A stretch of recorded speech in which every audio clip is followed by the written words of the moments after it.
국민의힘에서 답정너 여론몰이 쇼라고 비판한 어제 토론회에는 예정 시간을 훌쩍 넘겨서 190여 분간 진행됐습니다. 140여 명이 참석했지만 그중 발언권을 얻은 건 28명이었고 이마저도 대부분 정부 기조와 보조를 맞춰 규제 강화를 주장하는 사람들에게 돌아가서 야권에서는 비판이 나오고 있는데요. 어제 토론회 발언들을 다시 들어보겠습니다. 잠깐 소개해드리면 사심을 하나 좀 발휘해도 되겠습니까? 이광수 선생 저걸 많이 보는데 다음에 이광수 선생 한번 지적 한번 해주세요. 이광수 소장님이 손을 드시면 발언 기회를 계속 들고 있어요, 내가 보니까. 지금 서울시장이 추진하는 것처럼 재건축 규제 완화를 이렇게 하잖아요. 그러면 우리나라 집값은 폭등할 겁니다. 사실 저는 부동산을 모두 다 투기라고 생각하거든요. 100%. 사실 실거주라고 하더라도 부동산 세제는 좀 강력하게 좀 나와줬으면 좋겠습니다. 10억 이상은 초고가로 보자. 예. 네. 이달아 기자, 이 대통령이 직접 지목한 유튜버의 경우 정부의 부동산 정책을 옹호했던 그런 사람으로 알려졌죠? 네, 그렇습니다. 이광수 광순회 봉덕방 대표는 미래에셋증권 부동산 애널리스트 출신으로 이 문재인 정부 시절 서울 집값 하락을 전망하며 당시 정부 정책에 힘을 실으면서 친여 성향 지지층에서 인기를 얻었는데요.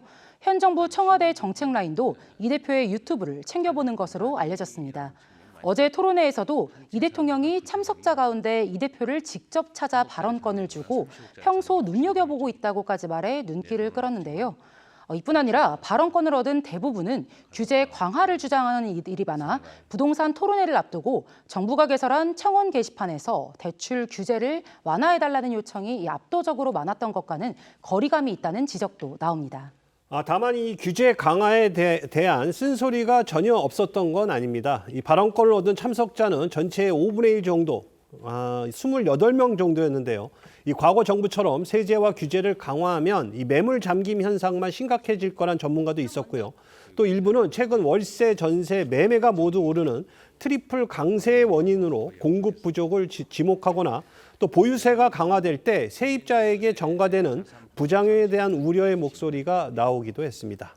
네, 먼저 호준석 대변인께 여쭤보겠습니다. 네. 어제 토론회에서 발언한 그 참석자들 대부분이 규제 강화를 주장해서 현실과 동떨어진 게 아니냐 이런 주장들이 야권에서 나옵니다.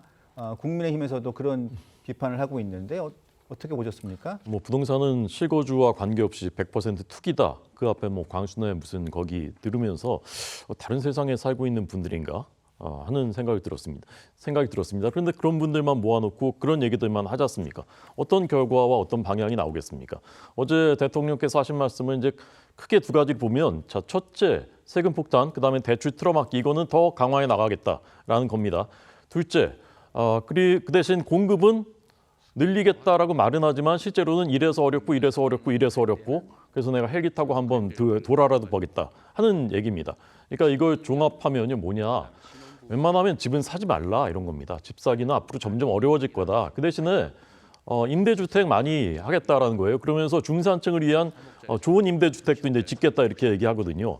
자, 이게 도대체 어떤 나라를 가는 겁니까? 그럼 우리나라는, 우리 국민들은 그걸 원하는 게 아니지 않습니까? 그런데 집은 사지 말고 그냥 임대주택 잘 만들 테니까 거기서 그냥 계속 사십시오라고 한 겁니다. 이것은 실패가 당연히 이제 예견돼 있는 그런 정책이고, 지금이라도 빨리 방향 전환하지 않으면 이것 때문에 또다시 이 정부는 다시 큰 위기를 맞게 될 것이다라고 저는 생각합니다. 네, 김진욱 대변인, 어제 그 토론회가 규제 강화를 주장한 게 너무 많았다 이런 지적이 있는데 어떤 입장이세요? 많은 분들이 그런 말씀들을 하셨습니다. 그런데 왜 그런 얘기가 나왔을까라는 부분들에 대한 근본적인 부분을 좀 볼 필요가 있는 거예요. 어제 대통령께서 부동산 문제와 관련해서 대토론회를 한 것, 이제까지 역대 대통령들이 단 한 번도 하지 않았던 일입니다. 왜 안 했을까요? 그만큼 부동산 문제에 대해서 굉장히 문제가 어려운 문제이기 때문에 이러한 문제들을 국민들하고 이렇게 토론회를 통해 가지고 내용을 듣고 하는 것 자체를 꺼려했기 때문에 그런 게 아니었었겠습니까? 그런데 대통령께서 많은 국민들의 그 목소리를 듣고 그 내용들을 정책에 반영하겠다라는 의지를 보였다라는 것, 그것만으로도 부동산 정책에 대해서 이 정부가 얼만큼 이 부동산 시장을 정상화하는 데 관심이 많은가, 그런 의지를 가지고 있는가라는 쪽으로 좀 평가해 주셨으면 좋겠다는 거고, 한 말씀만 더 드리면 어제 우리가 이제 실거주라는 표현 대신에 주거용이라는 표현을 쓰기로 이제 대통령께서는 하셨다고 하는데, 주거용과 투기용을 좀 구분해서, 투기와 관련된 부분은 잡되 주거가 목적인 상황 속에서의 이제 주택 그 거래라든가 이런 부분들에 대해서는 충분히 정부 정책에 반영을 하겠다라는 의지가 포함되어 있었다, 이렇게 이해해 주시면 좋을 것 같습니다. 이 대통령의 분당 아파트 근저당 매도 논란에 대한 해명이 나올지도 관심이었지만 3시간 가까이 진행된 어제 토론회에선 참석자들의 관련 질문이나 이 대통령의 언급이 전혀 없었습니다. 대신 토론회 내내 이 대통령은 사실상 세제 강화를 시사하면서 방향성까지 구체적으로 제시한 발언들을 쏟아냈는데요. 들어보겠습니다. 통상적인 선진국 수준으로 좀 하려도 한 3배는 올려야 된단 말이에요, 최하. 지금 3배를 올리면은 아마 거의 폭동 비슷한 상황이 벌어지지 않겠어요? 과거에 보유세를 정상화했더라면 이렇게까지 오르지 않았을 겁니다. 저 같은 경우는 청와대 공간에 있다 보니까 집이 비었는데, 그럼 너는 비거주용 아니냐, 실거주용 아니지 않냐, 뭐 이런 지적이 있지 않습니까? 앞으로는 좀 용어를 좀 바꾸자고 했어요. 제가 저번에 우리 회의 때 실거주라고 하지 말고 거주용이라고 하자. 이 대통령은 이른바 똘똘한 한 채 투자가 매우 심각하다고 진단하면서 거주용이냐 투기용이냐를 구분하지 않아서 생기는 것이라고 분석했는데요. 거주 목적의 1주택자라면 세금 부담을 늘리지 않지만 투자 목적이거나 초고가 주택이라면 부담을 늘리겠다는 생각도 밝혔습니다. 잠깐 비거주해야 할 사정이 있다면 이거는 투자 목적으로 볼 수 없는 것 아니냐며 비거주 1주택자의 예외 조항도 시사했는데요. 최근 분당 아파트를 처분한 이를 염두에 둔 것으로도 해석됩니다. 다만 초고가 주택이라면 거주 여부와 상관없이 세금 부담은 커질 것으로 보입니다. 네, 오늘 이형일 재정경제부 1차관은 청와대 유튜브 방송에 출연해 이달 말로 전망되는 부동산 정책 발표에 앞서 국민들의 의견을 계속 경청하겠다고 밝혔고요. 이 대통령이 초고가 주택의 추가 부담에 대한 고심이 있어 보였다고도 했습니다. 한성숙 총리는 오는 27일 추가 토론회를 개최하는 가운데 이 자리에서도 초고가 주택의 기준과 적정 세율 등에 대한 추가 논의가 이뤄질 전망입니다.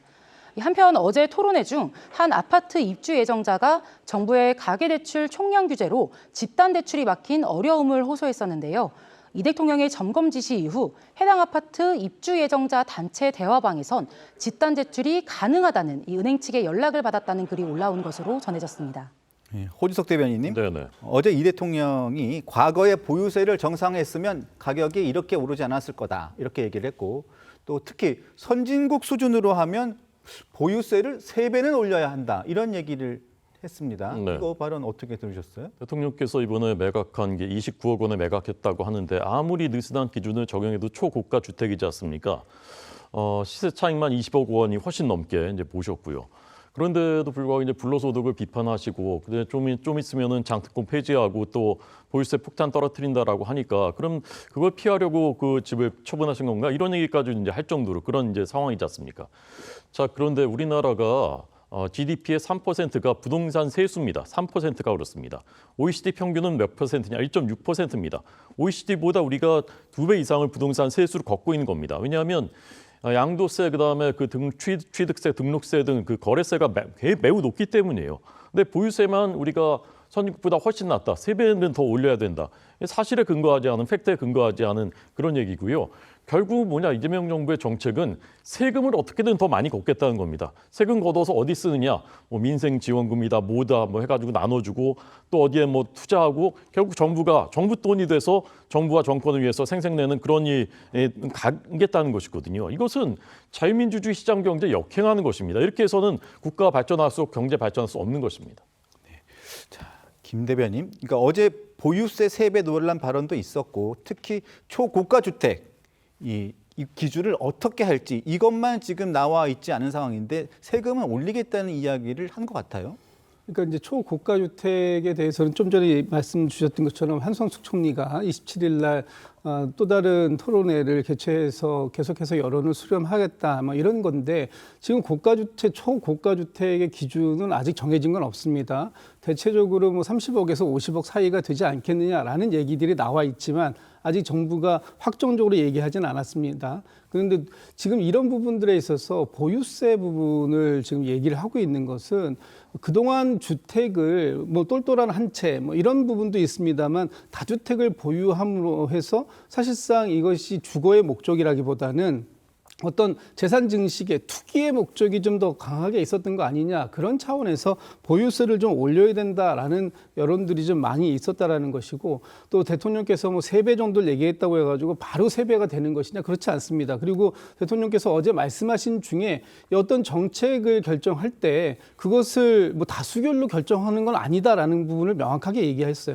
그 근거를 제시할 것이기 때문에 뭐 다음 주 또는 뭐 빠르면 8월 첫째 주 정도에 8월 초 정도에 지금 이 부동산 세제와 관련된 부분들이 발표가 될 텐데 충분하게 국민들의 의사를 확인하고 그 부분에 있어서 정책적 목표를 달성할 수 있는 그런 수준을 정할 것이다. 지금 현실적으로 수용 가능한 범위 내에서 정할 것이기 때문에 너무 크게 우려하지는 않으셔도 될 것 같다는 생각입니다. 네.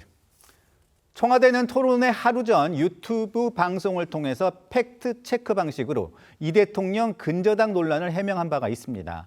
토론회에서 관련 질의가 돌출될 것에 대비해서 선제적 대응을 한 거라는 관측도 있는데요. 그런데 이 방송에 출연한 부동산 전문가가 하루 만에 청와대 해명에 아쉬움을 표해서 그 배경을 두고 관심이 집중됐습니다. 먼저 청와대 팩트 체크 방송부터 들어보겠습니다. 조합원 지휘권이 없다라는 의미가 없지 않습니까? 매수자를 고려한 매매 어떤 행위라고 보시면 맞는 것 같습니다. 집값이 더 오르거든요. 네. 근데 그런 거 계산 안 하시고 대한민국의 주거 안정을 위해서 솔선수범하셔서 또 매수자 배려까지 하시면서 매매를 하셨다. 이번에 급하게 이렇게 매수자를 배려 안 했어도 대통령께서는 천천히 팔아도 됐던 거예요. 그럼 이건 매수자를 배려한 행위라고 보시면 되고. 한문도 교수는 부동산 토론회 하루 전인 그제 청와대 유튜브 방송에 출연해 이 안기령 청와대 부대변인과 이 대통령 분당 아파트 근저당 매매 논란에 대한 이 팩트 체크성 방송을 진행했었습니다. 아까 보신 것처럼 이 방송에서 한 교수는 이 대통령의 근저당 매도 계약에 대해서 이 법적으로 아무 문제가 없다는 점을 강조했고요. 또 부동산 정책이나 주거 안정에 강력한 의지가 있다는 점을 보여줬다고 평가하기도 했습니다. 그런데 팩트체크 방송 하루 만인 어제 한 교수는 이 다른 방송에서 청와대에서 법적으로 문제 없다고 강변하는데 이 국민 감정을 생각하고 대출 규제에 의지가 있다면 국민한테 해명하는 방식이 설명이 아니라 사과 쪽이었으면 더 좋지 않았을까 생각한다라며 아쉬움을 나타냈는데요. 법적으로 문제가 되는 건 아니라는 입장에는 변화가 없었지만 이 해명 방식에는 앞서 자신이 출연한 이 청와대의 팩트체크 방송이나 어제 이 대통령이 이렇다 할 언급을 하지 않았던 이 부동산 토론회에 아쉬움을 표한 것으로 보입니다. 부동산 정책을 두고 논란이 이어지는 가운데 오늘 대통령 국정 지지율 조사에서 눈길을 끄는 결과가 나왔다고 보세요. 네, 한국갤럽이 지난 21일부터 23일 이 대통령의 국정 지지율을 조사한 결과 긍정평가는 전주 대비 1%포인트 내린 51%였고요. 부정평가는 1%포인트 오른 38%로 나타났습니다. 눈길을 끈 대목은 부정평가의 이유였는데요. 부동산 정책이 22%로 가장 높았고요. 이어서 경제, 민생, 고환율이 10%, 전반적으로 잘못한다는 의견도 7%였습니다. 반면 긍정평가 이유로는 외교가 17%로 가장 높았는데요. 한국갤럽은 지난주 대비 변동폭은 미미하지만 직무 긍정률 수치상 한 달 만에 다시 최저치를 기록했다며 직무 부정평가 이유에서 부동산 문제가 최상위에 오르기는 현 정부 출범 후 처음이라고 분석했습니다. 다음은 검찰의 보안수사권 폐지 관련 소식입니다. 민주당 지도부가 사실상 보안수사권 전면 폐지 방침을 굳힌 가운데 어제 검찰 보안수사권 일부 존치를 주장해온 민주당 의원들이 범죄 피해자들과 함께 형사소송법 개정 토론회를 열었습니다. 그런데 당 지도부가